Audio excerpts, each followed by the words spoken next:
Hapa ni nini?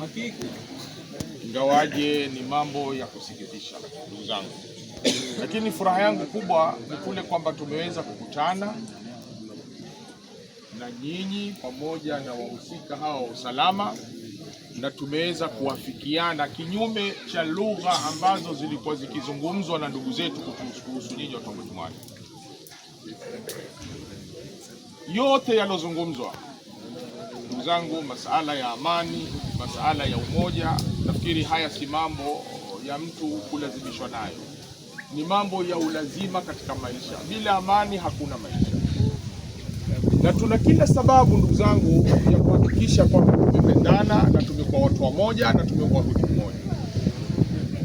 Hawa ni vijana wetu, haimaanishi wanapokosea waadhibiwe.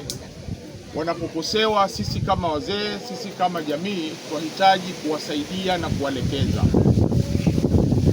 kwa sababu sote hapa ni wazazi na kila mmoja ana uchungu, mzazi ana uchungu kuhusu mwanawe. Kwa hivyo matatizo yanapotokezea ya watoto,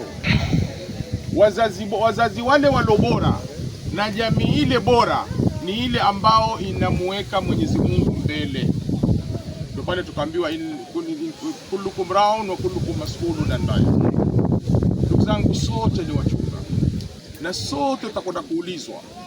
Kwa hivyo wajibu wetu mkubwa sisi kama jamii ni kuhakikisha kwamba tumewasaidia hawa vijana baada ya kusikia matatizo yao, tumewasaidia kifanyike. Kwa hivyo nafikiri kwa kufupisha mazungumzo, ndugu zangu, mimi nawahakikishia ya kwamba vijana hawa ambao leo tuko nao, ambao imekuwa ndio sababu ya haya na yalivyoelezewa kwamba tutataka kwenda na kizingitini, tukae na watu wa kizingitini ili kesho tuyamalizi, wapeane mikono, wasameheane. Nafikiri hilo ni jambo zuri na ni jambo la furaha. Mimi ilikuwa niweke mkutano wa public pale wa hadhara watu wa Mwali kuzungumza nanyi katika haya, lakini kwa sababu ya dharura hii itabidi tutoke na hawa bwana twende kwa watu wa kizingitini tukazungumze yale tulokubaliana, ndiyo kesho asubuhi tukutane Nifaza. Nafikiri sikubaliana na hivyo.